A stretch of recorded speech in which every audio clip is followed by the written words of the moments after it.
to northwestern Sokoto State on Christmas Day. As President Trump enjoyed festivities in Mar-a-Lago, he found time to share the news on Truth Social.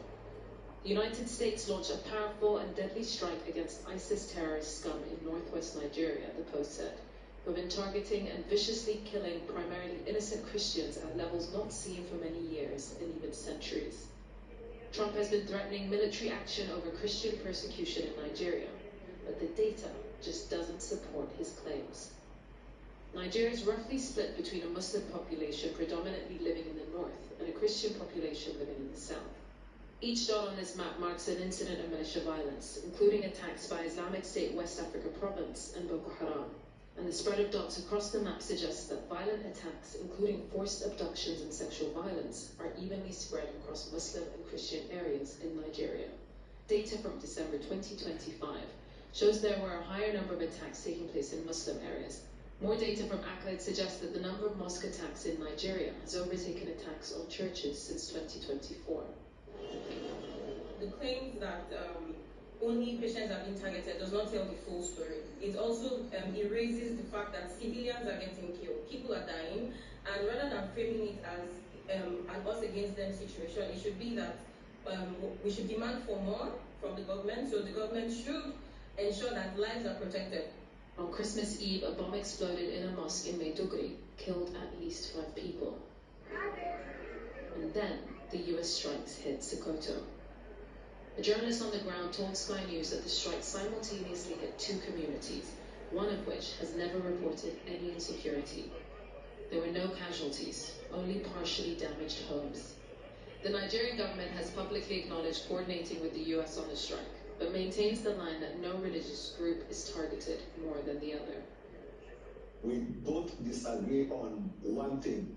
They believe it is a targeted killing of Christians, and we have maintained the position, which is backed up by data, that there is no targeting of a particular religion, because evidence and data show that all people of all faith in Nigeria, and even those who are not identified with faith, have become victims. Trump's latest strike on IS targets comes with a caveat, motivated by an accusation against Nigeria that the country denies, while benefiting from their cooperation. Yusra Babe, Sky News. Now, the boss of Britain's largest group of trade unions, the TUC, has warned Sir Keir Starmer must tackle the cost of living in 2026 or risk a further surge in support for Nigel Farage and reform. Paul Novak says the government must focus on growing the economy. We're speaking to our chief political correspondent, John Craig.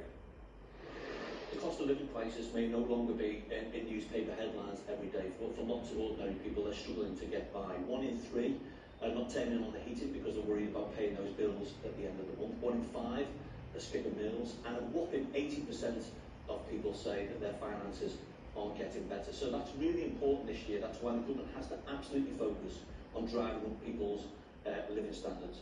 You've warned about the threat of the rise of the far right, of Nigel Farage, and yet Labour are languishing in the polls, and Reform UK seem to be storming ahead. Is it time to change the leader of the Labour Party and Prime Minister, get someone else in to deliver on all the things you want to see? Listen, at the end of the day, when a government is trailing the polls and the Prime Minister is trailing the polls, there'll always be speculation about leadership. But from my perspective, it's really important that the Prime Minister and other members of the Cabinet and the whole parliamentary Labour Party and the government don't take their eyes off the day job, which is delivering for working people, their families and communities up and down the country. I mean, I think our members want to see